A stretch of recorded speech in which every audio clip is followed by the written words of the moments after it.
Hello, everyone. My name is Jennifer Hancock. I am the founder of Humanist Learning Systems, and I teach a variety of things, including humanistic leadership skills, life skills, and things like that. But one of the things that I'm an expert in is how to stop unwanted behaviors using behavioral psychology. And I learned this as a dolphin trainer while I was in college. I worked for a dolphin language cognition research facility, and I learned how to train. And so what I learned, if you took college psychology, you probably learned about behavioral psychology, specifically operant conditioning and classical conditioning. And right now your brain's going, I can't remember which is which. It's okay. But how behaviors are shaped and learned and how they can be unlearned, and I'm going to put that in air quotes, is absolutely relevant to the problem that we're dealing with disinformation in our country right now. So I wanted to put this together as a primer for reporters and journalists and people writing leads to talk about how we can understand the behavioral psychology of what's going on with disinformation so that we can more effectively deal with it and create a populace that understands what's true and what's false, because right now it's a mess out there. So let's talk about why this is important, all right? Defining the problem of disinformation. First, disinformation is a national security concern. We have people right now, we are under attack, behavioral psychology attack by different countries. That's like happening. And they're putting a lot of money into a fifth column attack on our country and on our populace to divide and paralyze our country so that these other countries run by criminals can do their own thing without the United States stopping them. So, for example, Russia and China, there's other bad actors engaging in this. When you think of a propaganda war, that's what this is. And what they're doing is hijacking people's brains. It's not brainwashing, but it's kind of like what you would think brainwashing would be. And this is a real problem for us. There's a second part of this that's also coming into play, and that has to do with literacy. So America has very high literacy rates, but the reality is that a large portion of US adults are functionally illiterate. What that means is that they can read things like street signs and headlines, but as soon as they get into a sentence with a comma and a prepositional phrase and that modifies the rest of the sentence, they're lost. All right. So there's a reason people are watching videos and getting their news from videos. It's easier for them to digest the auditory information and the visual information than it is to read. And this is not a statement about intelligence.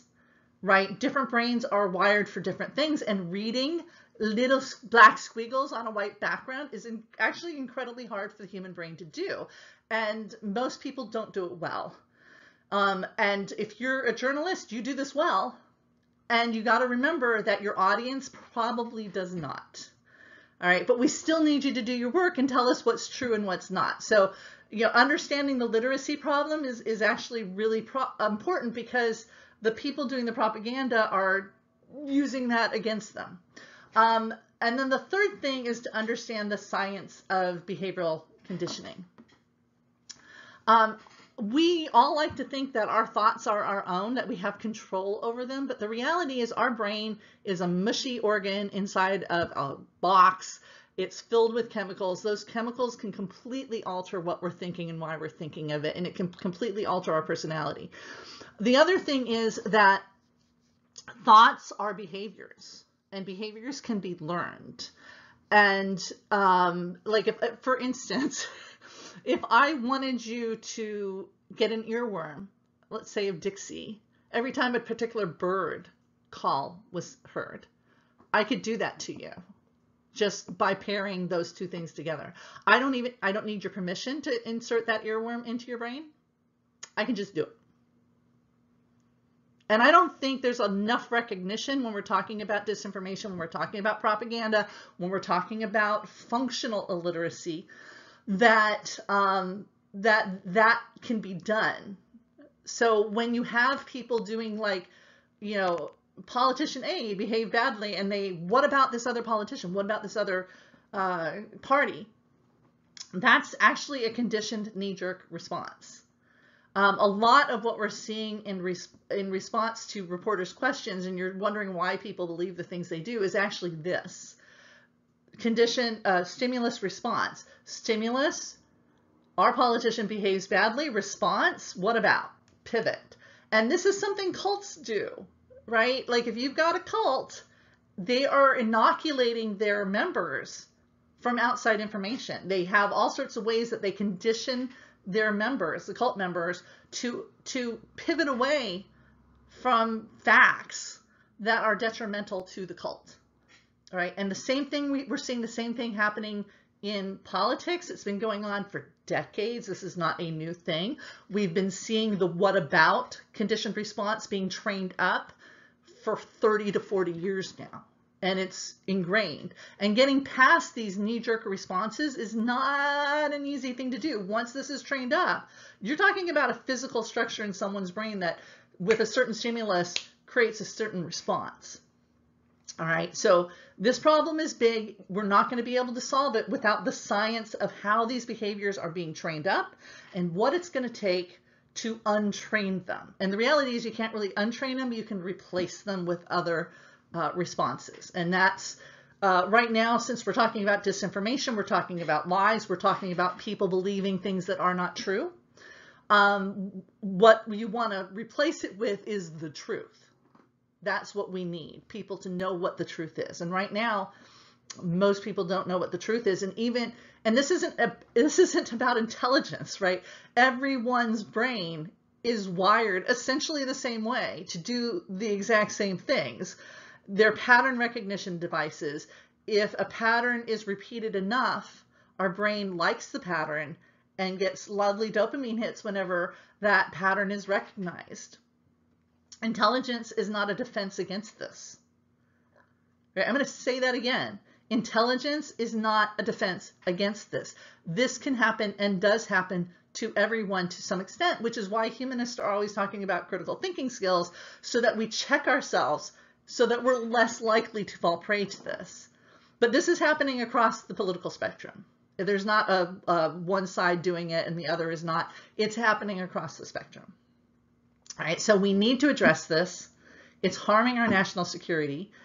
We have to acknowledge the reality of the functional illiteracy of half the population, and we need to address this as a behavioral conditioning problem, because that's what it is. According to the U.S. Department of Education, 54% of U.S. adults are illiterate. That's 130 million people lack proficiency in literacy. All right. The vast majority of COVID anti-vaccine misinformation and conspiracy theories originated just from 12 people. All right. They convinced how many people to not get vaccines, and we have this massive problem with it. And I've got links to a lot of these things. Russia is still the largest driver of disinformation on social media. They are able to shut down supply chains with hacking attacks. They can hold our critical operations hostage and change hearts and minds quite effectively at this point. This is something we need to address. So let's talk about the behavioral psychology part of this. What is going on in the brain that's causing people to not just take in disinformation and bad information, but also to cling to it so tightly? And what's going on in the brain is repetition. Like, that's the key to behavioral conditioning. If I want you to hum Dixie when a certain bird sings, all I got to do is pair those.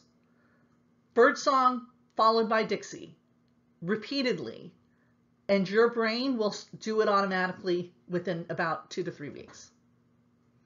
That's all it takes. Repetition. That's it. That's all that is required, is repetition. So how do our brains get hijacked with bad information? Well, normally in normal interactions, no one's doing this to us intentionally. We're just being exposed to stimulus and we're responding to that stimulus, and that's just it. But if people want to hijack this process, they can do it, and that's called psychological warfare. So what we're talking about is the repetition of lies over and over and over again, the propaganda over and over and over again. That's what makes the lie true. Even if you say, this is a lie, and then you repeat the lie, you're still repeating the lie. And the brain's going to take that repetition and start recognize it, because it's a pattern recognition device, and it's going to start really liking it when it recognizes the pattern.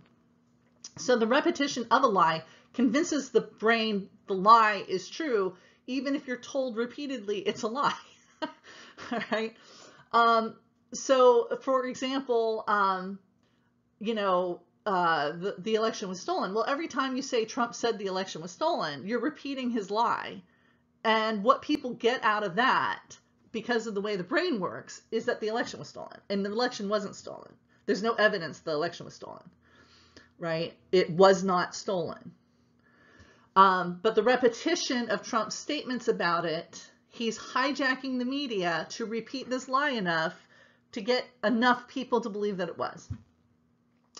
The other thing to understand with the repetition is inconsistency of the lie is a feature, not a bug. Right? Inconsistency is what we call variable reinforcement. It's a various stimuli. Sometimes you get this, sometimes you don't. That variation actually strengthens the association. It doesn't weaken it. All right. So it's not just about repetition. It's also the periodic debunking doesn't help us get to truth. That's not how the brain works. And we need to start understanding how the brain works in order to combat this effectively as journalists. And people in the media need to understand this. You cannot repeat lies, even if in the article you say it's a lie. First off, 50% of the population is never reading the article. They're just going to read the headline. And even if you do say it's a lie, repeating the lie is what causes people to think it's true. So it would be much better to say Trump lies about his election loss. Like if you repeated Trump lies about election loss, instead of repeating his lie, people would learn that Trump was lying about his election loss. They'd learn about the election loss. All right. And this is why understanding the power of the lead is going to be so important. But this is what's going on in the brain. The repetition of phrases causes the brain to think it's true, even if you tell people it's not true. Just the repeating of the lie reinforces the lie. So let's talk about how controversy, horse races, and horse race reporting reinforces lies and how they're used to spread disinformation. So, and it has to do with clouding, like the controversy, the horse races, all of that is what we call clouding. So I live in an area with active white supremacist groups. We actually still have a KKK chapter as well as Proud Boy chapters. I live in an area where a bunch of people were arrested for January 6th, including people arrested for conspiracy, Proud Boys, all those things. Until it turns out, like I would watch the news, I'd read the paper, and like weird controversies would erupt regarding the school board or a teacher in the school. And like a white teacher would punch a black student, and then suddenly everything would get weird and you couldn't tell who was telling the truth and who wasn't telling the truth and what was going on. And when I figured out who was involved in the local Confederacy reenactment group, I suddenly started to see these patterns. And I understood this is something called DARVO, and I'm going to talk about that more later, but it's the deny, attack, reverse victim, and offender. And this is what they're doing. So it's creating a controversy to cloud what the truth is, and then what the reporting does is they start reporting on the controversy without telling us who's telling the truth. Anytime you focus on a horse race, like what is the impact of this on whatever, instead of telling people what the truth is, you're failing your audience. People need to know what the truth is. They want to know who's telling the truth. Those are like the two things we need to know in a disinformation environment. Who's telling the truth and what is the truth? Controversy, reporting on a controversy doesn't help us that. It clouds it. Reporting on horse races, that's like inside baseball. It doesn't help us learn who's telling the truth and what the truth is. We need to know what is really true, and we need to know who's telling the truth. Reporting on how things impact political races while assuming people know what the truth is means you're failing us. We might not know who's telling the truth, and you're telling us repeating these lies that are being told by politicians. That doesn't help us know what's true. That doesn't tell us that the politician's lying. Reporting on controversies and assuming people know what the truth is, assuming people are going to read the article, is a mistake. Controversies are intentional. They're done intentionally to muddy the waters and cloud what is true. It's why this is like a really old KKK technique, right? As soon as one of them gets in trouble, they muddy the waters. And normal people, we can't tell who's telling the truth. They accuse other people of lying. They deny it. They attack other people. They reverse it. They say, I'm the victim. I actually didn't do anything. This other person here is attacking me. And suddenly no one knows what the truth is. All right.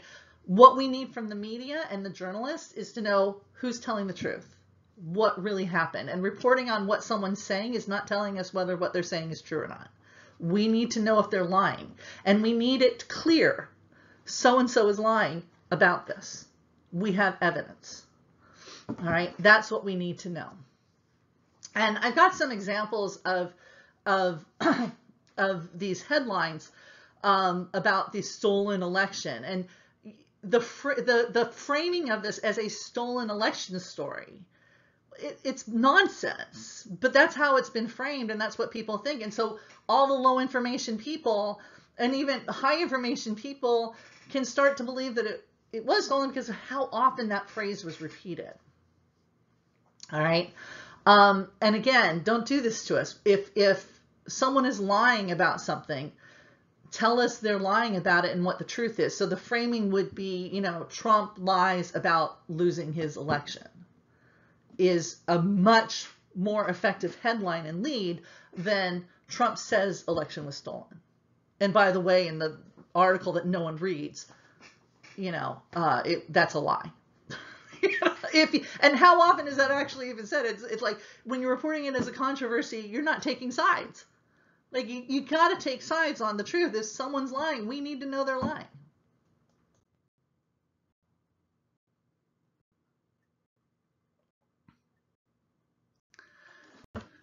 So reporting on lies and misinformation, when you take into account the functional literacy of most of your audience, when you take into account what repeating lies does to the brain and how it makes it almost impossible for people to learn what the truth is, then it becomes really, really important that if you're dealing with lies and misinformation, that you do not repeat the lie and the misinformation, right? If you're reporting on it, tell the truth. So-and-so lied. You don't have to repeat their lie. You repeat what the truth is. So-and-so lied about the truth. That's the framework you need to start using. The truth is this. Politician misinforming people by telling them lie, is a great headline, because that's what we need to know. What is the truth? The truth has to be repeated in the lead. And I know journalists don't have a lot of control over the leads, but you need to start suggesting leads that include the truth in them, the core truth that you want people to take away from whatever the article is. That needs to be in the lead.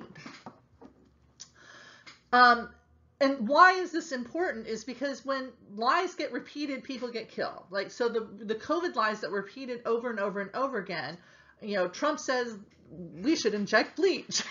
That killed people. I'm in a county where someone went to jail for selling bleach solutions at because Trump said so. And people died because people injected bleach. I mean, that happened for real in my county. So don't repeat the lies. You would say something like Trump lied, bleach, don't inject bleach. Right? Something like that. Don't repeat the lie. Whatever you do, don't repeat it. Say this is say politician lied about the truth, and you need to repeat the truth so that people get it, because it's that repetition of the truth that's going to help us fight the misinformation. Every time you repeat the lie, even though it's true, so-and-so said whatever it is, that doesn't help your audience learn what's true. They don't help it learn who's lying. And we absolutely need to know who's lying because we are under attack. All right. So let's use Trump's election loss as an example. All right. So this is a liberal site. This is their headline. Trump pushed DOJ to seize voting machines and declare election results corrupt. That's the headline. Okay, and that's an absolutely true headline. That actually happened. All right, but it echoes the lies, right? It echoes his lies. It doesn't help people understand whether or not the election results were corrupt or not. Like, that doesn't tell us anything about the fact he's lying. Okay, it doesn't help us learn that he lost. And it doesn't help us understand anything about the truth. There's no truth in there. It's just a repetition of a lie. It's a truth that he told a lie, but you didn't. The lead doesn't tell us this. And I assure you, no one read the article. Like 5 people, right? Most people are going to get their news from the headline. I can't tell you the number of times I've had someone share with me an article where the headline says one thing and the article underneath it like rebuts it, and they didn't bother to read the article. They just take the headline as telling them the truth. In this case, it's telling them a lie, right? Disguised as the truth. A better headline would be Trump tried to corrupt the DOJ to overturn election results, because that's what he was doing. Right? And I understand the problems journalists have when dealing with the people writing the leads, right? Because it's often 2 different people. I had one time where I was in Los Angeles and I was interviewed for the Los Angeles SPCA about an animal, something to do with cats. And the lead writer wrote a headline so horrendously bad and so obviously contradicted by the article itself that people were starting to kill their cats because the lead writer wrote a panic headline that had nothing to do with what the actual article was about. So I understand this is a real issue that you all deal with. What I'm suggesting is you need to start suggesting leads. You absolutely need to start taking control of the lead and how you want this presented, because if you don't find a way to do that, these are what the leads look like, and they are reinforcing lies over and over and over and over again. Trump tried to corrupt the DOJ to overturn election results is what people needed to know. And this is not what the headlines were telling us. So how dangerous it, and it's, I understand, okay, so the politicians said this and it's really scandalous and whatnot, and we want to lead with that, okay, but that's dangerous. Quoting someone without fact checking them, without knowing if what they said was true, is very, very, very dangerous. So I want to talk about the October 7th Hamas attacks on Israel and all of the disinformation, and there's a whole bunch of stuff. I'm an educated person. I am one of the functionally literate. I go, you know, when there's a headline DOJ prosecute someone, I go and I read the prosecution, you know, the indictment to see what it is, because I know that the headlines can be misleading, right? I actually read the source material. I'm one of those people who reads the source material. And there's a whole bunch of stuff that's happened since October 7th that I still don't know what is true and what is not true. And that means the media and the journalists have been failing us.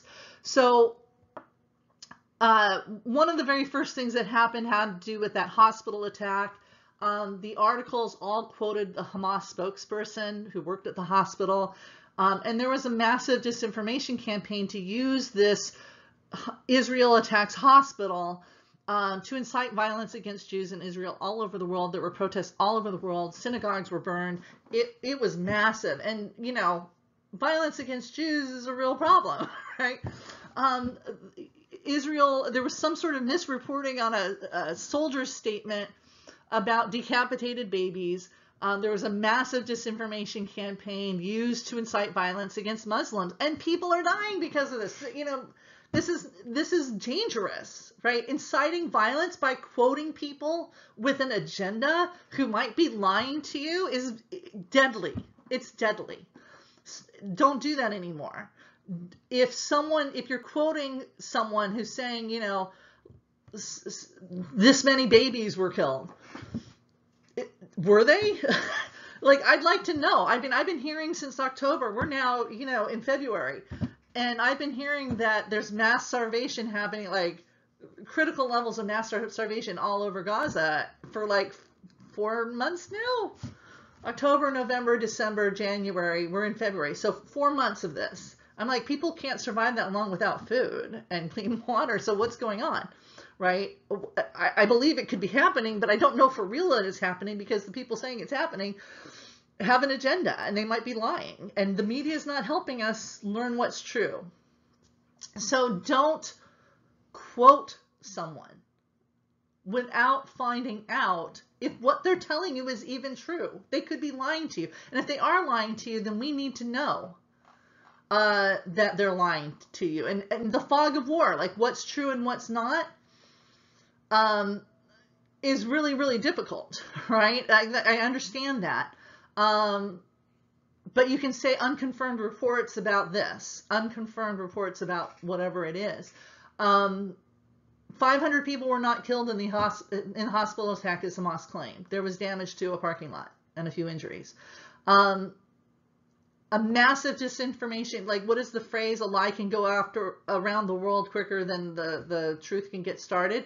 This is what's going on, and the media just ran with it. So, like, don't do this. Like, your job is to find out whether it's true, not to report that someone said something, but to find out if whether what was reported was true.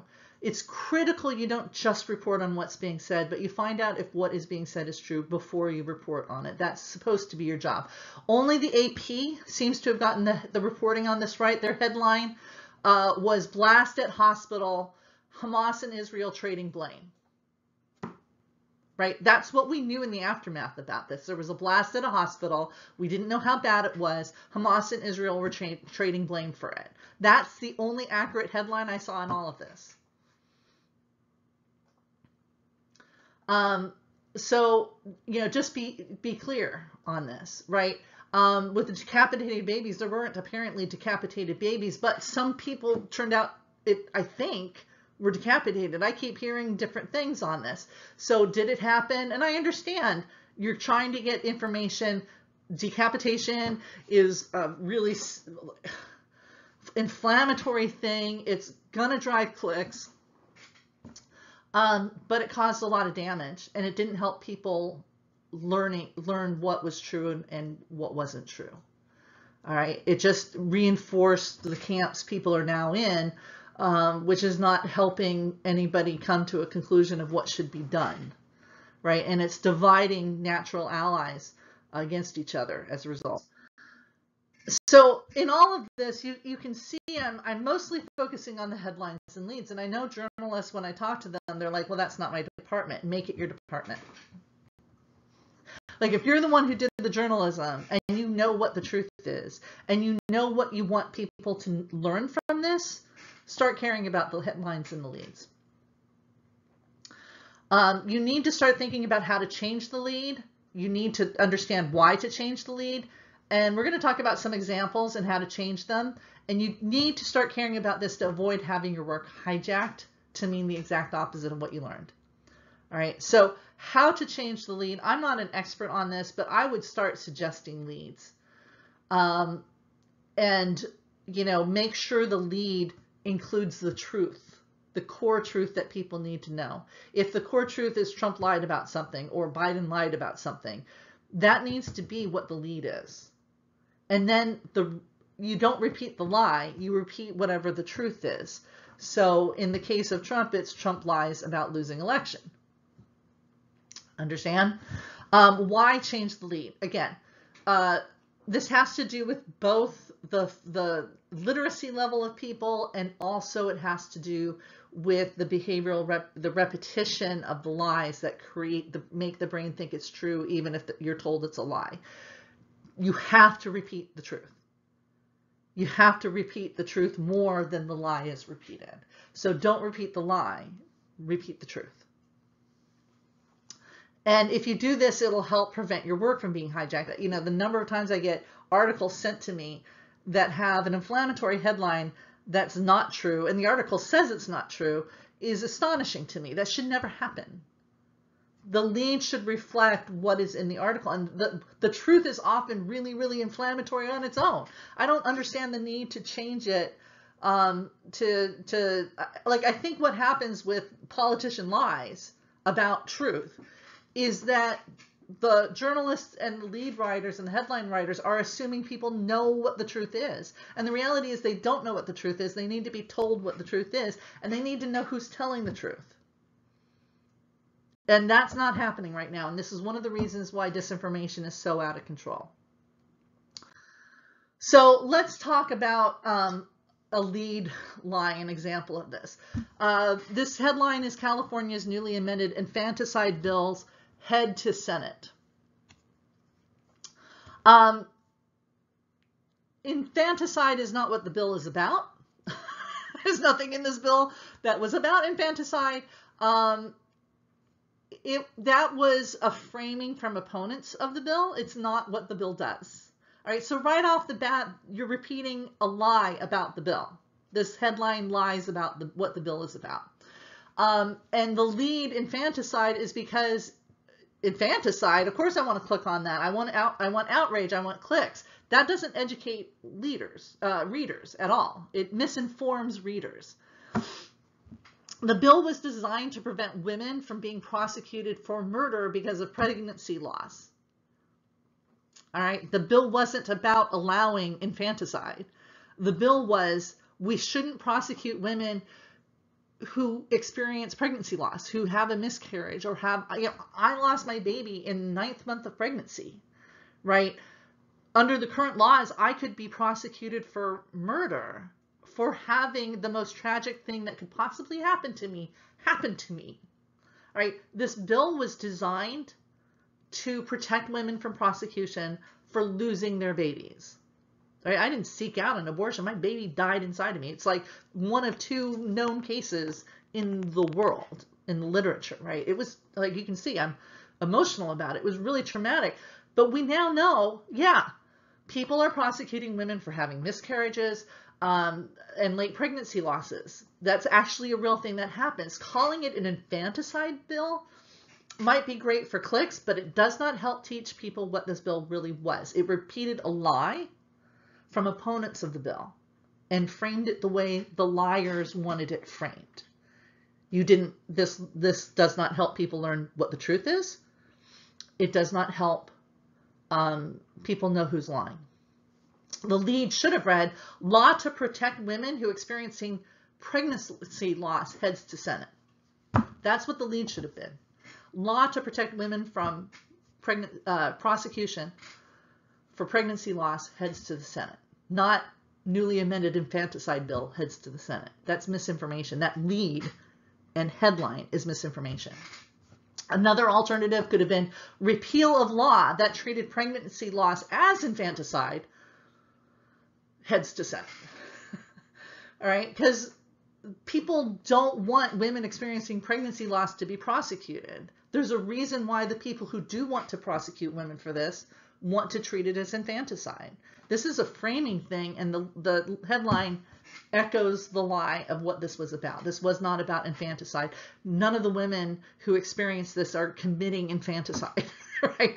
They're experiencing tragic, tragic loss and being treated as criminals. And this headline is not okay. It should be law to protect women who experience pregnancy loss is heading to the Senate. So let's talk about how important repeating the truth is. I talked about low information voters and how repeating things causes the brain to think they're true even if they're not. And this is why repeating the truth is so important if we're going to combat disinformation. And disinformation is at record levels. We need to make clear what's true. Don't address the lie. Don't address the controversy. It's about who is your audience. Does your audience really need to know about the controversy, or do they just want to know what's true? if you repeat the controversy, you validate the controversy, and often the controversy is about muddying the waters about the truth. All right, and that's not what's important. People need to know what the bills are about, not that there's a controversy about the bill. So this headline is Trump pick for Arizona Secretary of State suggested COVID didn't exist and called the vaccine a crime against humanity. Is that a good headline? All right, so it's a controversial headline, but does it help people know what is true? No. It repeats a lie, two lies actually. Does it help you know who's lying? That this person is lying? Does anywhere in this headline, does it tell you this person is lying? No. This is how disinformation is spread. Journalism is being used to spread lies, and journalists have a moral obligation to the truth. You need to make sure your audience knows what is true and who is lying. Okay? COVID was real. It killed a whole bunch of people. And vaccines are a miracle that are saving lives. That's not what this says. This is someone with political agenda lying about something, and those lies caused a lot of people to be killed. This is not harmless. This repeating of lies is not harmless. People die because lies are repeated. You need to repeat the truth. Trump's pick for Arizona secretary lies about the reality of COVID and lies about the benefits of vaccines. That's a good headline. That tells you who's lying, and it tells you what the truth is. Now, I understand that in the current climate, there's a lot of blowback to telling the truth and being clear that so-and-so is lying, someone's lying about something. I understand that, but, the fourth estate is important to the United States of America in helping us defeat disinformation, which is harming the country. It's killing people. You have a moral obligation as journalists to make sure that we, the people, know what is true and who's lying to us, because the truth saves lives. So, what do you need to do to deal with the blowback? If your management is not okay with this and wants the lies repeated, you need to figure out what you're going to do about that. And I'm not a journalist. I'm not in that space. I'm a behavioral psychologist. What I'm telling you is that the repetition of the lies and not repeating the truth is killing people. It's spreading disinformation. This headline actively spreads disinformation. From a propaganda standpoint, this is beautiful. From a truth standpoint, this is absolutely horrid, and it got people killed. So let me give you an example of a lead repeating a lie versus it telling the truth. Okay, so there was a Supreme Court decision about a football coach and prayers at football games. And almost all of the coverage of it omitted the fact that the Supreme Court made their decision based on lies. Like, they didn't rule on the facts of the case. The facts that they claimed were facts were fabricated. They didn't exist. It wasn't real. And so their ruling was really weird to everybody. Like, I'm a humanist. I'm an atheist. Like, I'm in a community that's directly affected negatively by this. And, we're reading this going, but that's not what this case was about. It was really, really weird. So on one hand, you have people, saying a coach was fired for praying on the field after games. The reality was, what people needed to know was the Supreme Court handed religious extremists a victory by lying about the facts of the case. All right? Vox got this correct. The Supreme Court lied about the facts of this case. And only a couple of outlets told the truth about that. That's negligence. Of course, people should be allowed to pray. I don't care if people pray. That's not what this case was about. That's what the Supreme Court tried to make the case about, but that's not what the case was actually about. And everybody who covered it as if it was about prayer totally misunderstood the case and lied to their audience about it. All right, you've got to lead with the truth. What is the truth? What matters here? And if you didn't know this and you covered this, then you need to do a better job of finding out what the truth is. Just reporting on something happening is not journalism. Finding out what's true and who's lying is.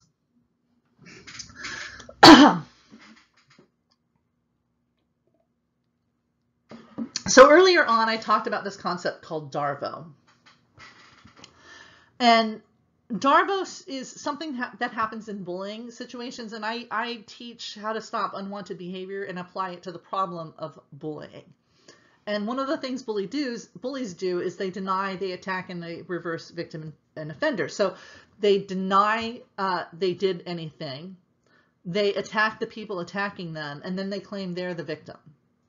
All right? And I've seen this happen with an adult at a school who punched a black student who was 16 years old do this.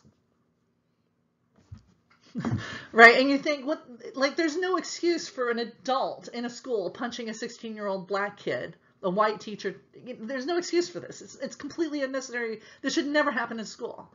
And the person in question is a member of the Confederate reenactment group, so they did DARVO. This is what they do. And when you see this, denying, attacking, reverse victim and offender, and I'm sure you're all thinking of a particular political candidate right now who this is their modus operandum. The perpetrator or offender denies it, they attack the individual doing it, confronting them, and then they reverse the roles. I'm the victim, I'm the victim, I'm the victim.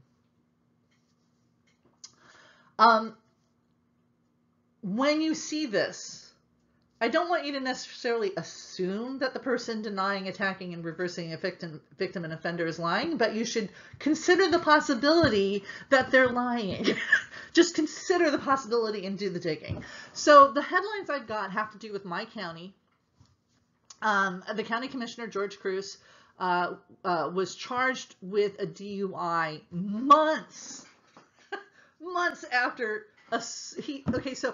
he drove his car into a palm tree, and he was visibly intoxicated. His wife put him in the back seat while an officer was present. The officer understood he was commissioner and just said, okay, you're taking him home, good. Right? This is a single person car crash. He drove himself into a tree because he was drunk.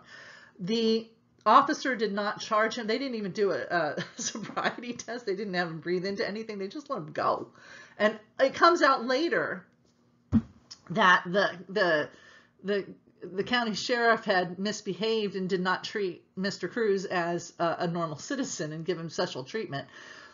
He was eventually charged. But when this whole story broke, because the neighbors were upset about it, I mean, there's video. There's there's video of this guy from the officer's video camera. When all of this came out, George Cruz denied he was drunk. He denied this even happened. And then the video came out. I mean, he couldn't deny it happened. And so then he started accusing the people who provided the video. And then he claimed he was being unfairly targeted because of whatever the heck he was talking about. No, the dude drove himself into a tree.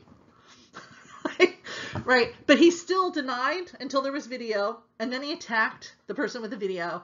And then he pretended he was the victim. And he eventually got off. Like, they dropped the whole thing, right? I'm not saying I have a corrupt county commission. I'm saying we have a corrupt county commission. So this sort of thing happens all the time, and this played out over like 6 months. And the media, you can see from these things, like he's charged with DUI. They slam one of the other county commissioners for reporting this.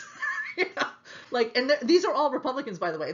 Like, this was infighting among Republicans. It wasn't like Democrats versus Republicans. It was, the whole thing is just sort of crazy. But this is what it looks like. You see this a lot with police killings of minority people, that they deny it happened until there's video, and then they're like, oh yeah, it happened, but we were afraid for our lives, and this person is a thug.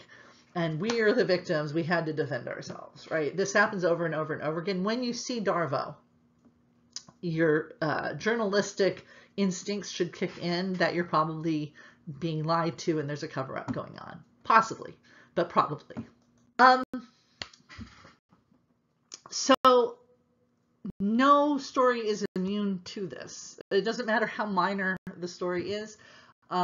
It will, and probably in this climate will be subjected to disinformation campaigns, again, not just from internal sources, but there's entire troll farms devoted to spreading disinformation.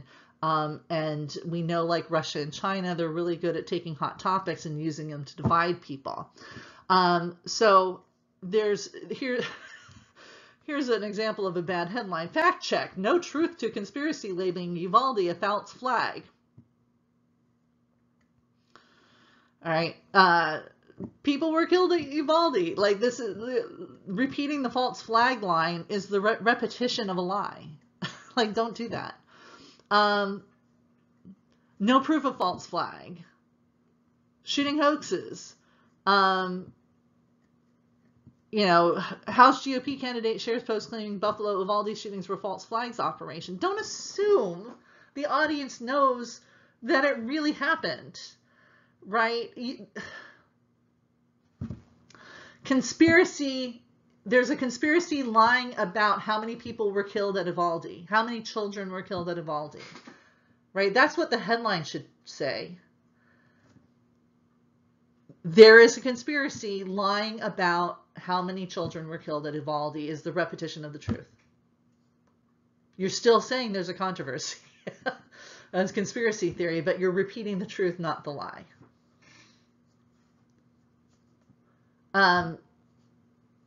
You know, so just be aware of that. No story, it doesn't matter how obvious the truth is to you. Don't assume the audience knows what the truth is, especially if your headline is repeating the lies, right? It's not a surprise to anyone with a background in behavioral psychology that if you repeat the lies often enough that people start believing the lies. This is what repetition does.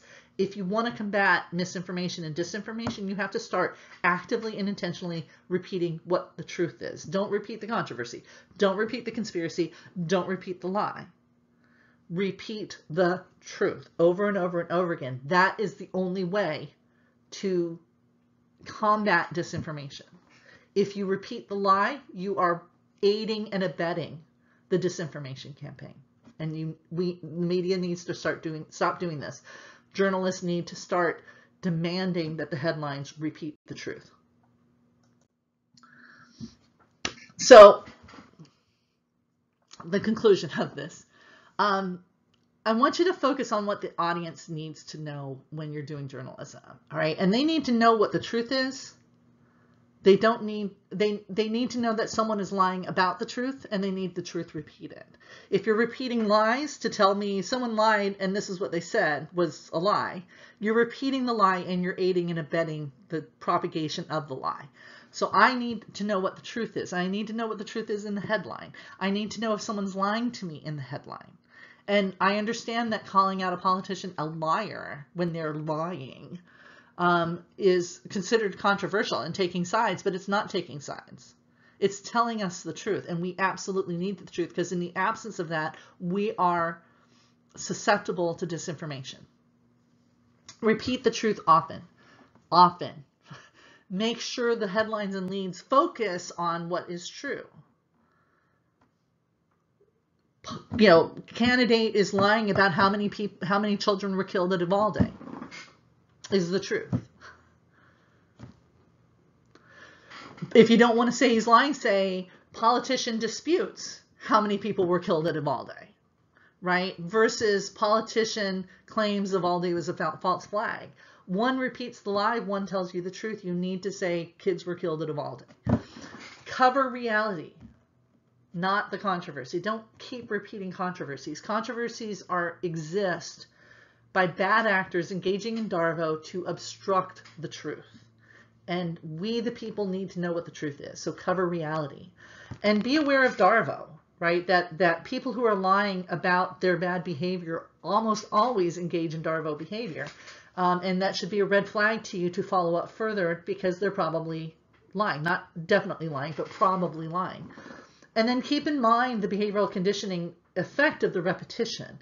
To combat disinformation, we have to, which is the repetition of lies, you need to repeat the truth. That is the only way to fix this, is to repeat the truth often and always. That's the only way to fix this. If we don't start repeating the truth often and always, then this disinformation problem is going to continue because of how the brain responds to information and how we learn things. The repetition of a lie makes the lie true, even if we're told it's a lie. So we need to know the truth over and over and over and over and over again, every headline.